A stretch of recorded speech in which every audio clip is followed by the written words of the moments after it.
नाम को प्राप्त करके कुछ मांगना ऐसा ही कुछ है जैसे सम्राट के सामने जाकर के किलो 2 किलो गाजर मूरी मांगना।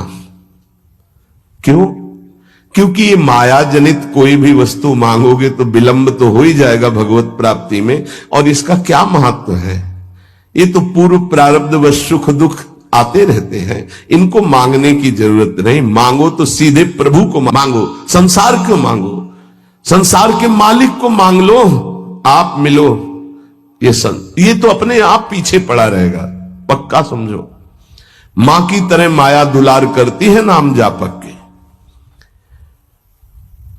इसके द्वारा तुम संपूर्ण स्वार्थ की पूर्ति कर सकते हो। जपो नाम, जो चाहोगे मिल जाएगा, पर उतनी संख्या तुम्हारे पहले पाप नष्ट होंगे जो दुख देने वाले हैं, उनका नाश करके ही तुम्हारी कामना की पूर्ति करेगा। पर हमें लगता है कि ऐसे दुर्लभ नाम का भगवत चरणारविंद की अनपायनी भक्ति, प्रेम लक्षणा भक्ति मांगो जो बड़ी दुर्लभ है। सच्चे भगवत भक्त कभी इस नाम रूपी चिंतामणि कल्पतरु कामधेनु से कोई स्वार्थ की इच्छा नहीं रखते। न पारमेष्ठम न महेंद्र धिष्णम न सार्वभौमम न रसाधिपत्यम न योग सिद्धिर पुनर्भवम वा मयि अर्पितात्मेच्छति मद विनान्यत। जो नाम जापक है उसके हृदय में इतना आनंद आ जाता है, वो कहता है मुझे ब्रह्मा का पद नहीं चाहिए, मुझे देवराज इंद्र का पद नहीं चाहिए, मुझे सार्वभौम सम्राट पद या रसातल का पद या योग सिद्धियां या मोक्ष पद भी मुझे कुछ नहीं चाहिए। मेरा मन केवल नाम में, प्रभु में लगा है, बस मुझे सब कुछ मिल गया। भगवत चरणारविंद की प्राप्ति नाम से हो जाती। अब मुझे क्या चाहिए? क्योंकि वही महालक्ष्मी चरण पलटती हूं उन्हीं चरणों को, वही चरण आपको मिल गए। अब क्या त्रिभुवन का ये मायामय खेल थोड़ी आकर्षण करता है। भगवान नाम रूपी चिंतामणि को पाकर क्षुद्र लौकिक कामनाओं के लिए उनका प्रयोग मत करना, विलंब हो जाएगा। महापुरुष मना करते हैं। अपने आप व्यवस्था, अन मांगे आगे आवेगो, विश्वास करो, अन मांगे आगे आवेगो, क्योंकि तुम नाम जप कर रहे हो। स्वामी जी महाराज, स्वामी हरिदास जी, हरि भज छाण न मान नर तन को, मति बंछे तिल तिल धन को। क्योंकि नाम जप कर रहे हो तो अन मांगे आगे आवेगो। थोड़ा पाप नष्ट होने दीजिए अपने। ध्यान रहे, भगवान अपने भक्त पर पूरी दृष्टि रखते हैं। तुमको कहना नहीं पड़ेगा, अपने आप पूर्ति हो जाएगी। तुम्हें जो चाहिए उचित अपने आप व्यवस्था हो जाएगी, पक्का हो जाएगी, पक्का हो जाएगी। विश्वास कर लीजिए। सर्दी नहीं आती और आपके वस्त्र की पहले प्रार्थना आ जाती है कि हम वस्त्र पहनाने के लिए आज्ञा कीजिए, ऐसा करें। किसी दिन भूखे रहे हो तो आप बताओ। हाँ, वासनाओं की पूर्ति के लिए बात अलग है, नहीं तो आवश्यकता की पूर्ति भगवान संपूर्ण सृष्टि की करते हैं। अब तुम मनमानी पापाचरण करोगे तो तुम्हारी आवश्यकता में बाधा तो पड़ी जाएगी, तभी तो तुम दुखी होगे। पापाचरण करने वाला ये नहीं कह सकता कि भगवान ऐसा मेरे साथ करते। तुम कानून के विपरीत चल रहे हो तो तुम्हें दंड तो भोगना ही पड़ेगा। श्री भगवान हमारा एक एक क्षण देख रहे हैं, किस समय क्या आवश्यकता। पक्का विश्वास करो। आप लोग चूंकि अहम की धरा से अपनी व्यवस्था कर रहे हो इसलिए नहीं जानते। अपने लोग बचपन से उन्हीं के आश्रित रहे, एक कदम कदम पर उनका प्यार दिखाई दिया कि वो कदम कदम पे हमारे साथ हैं, वो हमें देख रहे हैं आज भी, कदम कदम पे। सर्वज्ञ भगवान हमारा कभी अहित नहीं होने देंगे, अगर हम मांगेंगे भी तो नहीं देंगे। ध्यान रखना, अगर तुम्हारी मांग पूरी नहीं हो रही तो गुस्सा मत होना कि भगवान ने मांग पूरी, उसमें तुम्हारा अहित होने वाला था। इसलिए मेरी प्रार्थना है नाम धारक उपासक से कि मिथ्या माइक प्रलोभनों को हृदय में स्थान न दे, नहीं तो नाम का खर्चा हो जाएगा, प्रयोग हो जाएगा। हे, मणियों से बने हुए रत्न जटित पात्र को देकर कांच बदले में लेना कैसा रहेगा? मूर्खता कही जाएगी ना। मणिगण पुंज ब्रजपति छाणत हित हरिवंश कर गई कंचु। अगर प्रभु के भजन के बदले में संसार की कोई वस्तु पदवी ले रहे हो तो बहुत धोखे में हो गए तुम। मानो महामणियों से रत्न जटित पात्र को देकर कांच की प्लेट ले ले। इस दृष्टि से विचार करने पर भगवान जैसा हितैषी कोई है नहीं। अगर तुम मांगो भी तो इतनी छूट दे दो भगवान को कि प्रभु मेरे अंदर चाह है कि ये हो जाए, पर आप देख लेना अगर उचित हो तो, अनुचित लगे तो मेरे मांगने पर भी कदाप पूरी मत करना। इसीलिए उपासक जो सच्चे मार्ग का पथिक होता है वो किसी भी बात का संकल्प नहीं करता ऐसा हो जाएगा, नहीं नहीं श्री जी जैसा चाहेंगे, हम क्यों कहें ऐसा हो जाएगा। देखो इस पे बहुत ध्यान देना है। यानी खर्चा कर दोगे महाराज ऐसा से ऐसा, हां जाओ हो जाएगा, तुम चिंता मत करो, हो तो जाएगा, पर गई पुण्य। महाराज ऐसे से, हाँ भगवान की इच्छा ऐसी होगी, श्री जी की ऐसी जैसी इच्छा होगी वैसा हो जाएगा, तुम निश्चिंत रहो।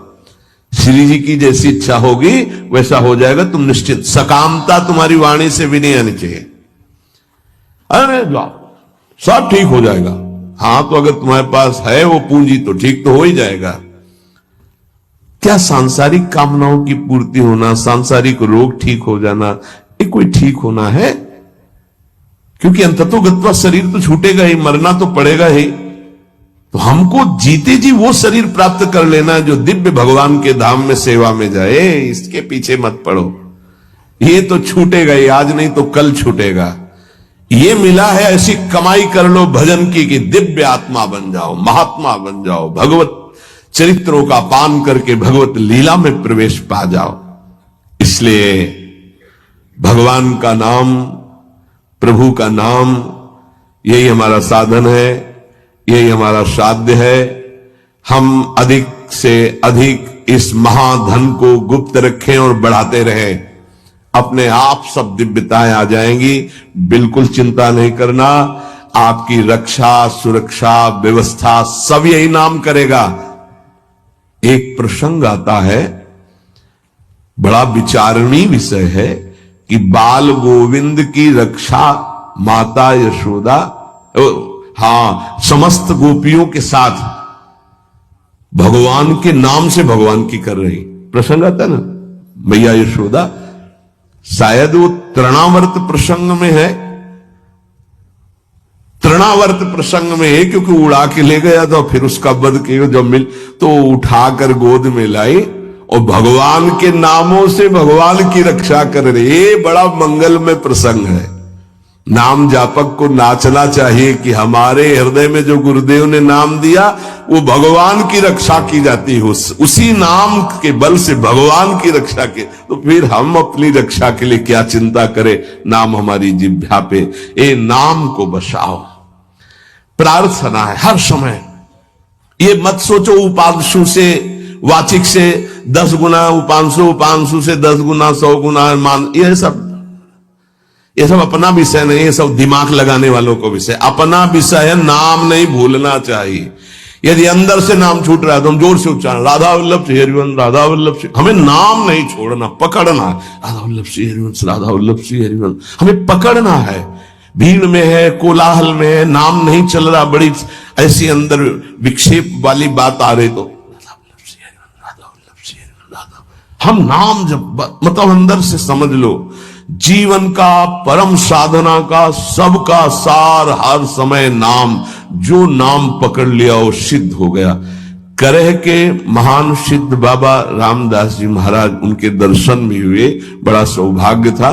तो वृद्ध थे प्रभु, वृद्ध एकदम वयोवृद्ध, और सब संत सेवा में, और सीताराम सीताराम सीताराम सीताराम कान लगा के उनके पास बैठो, सीताराम सीताराम सीताराम सीताराम लगा गए। देखो वृद्ध स्वयं भगवान शिव निरंतर नाम जप करते, शनकादि जप करते हैं, बड़े बड़े महापुरुष जप करते। इधर उधर भटकने की कोशिश मत करो, ये कलिकाल है।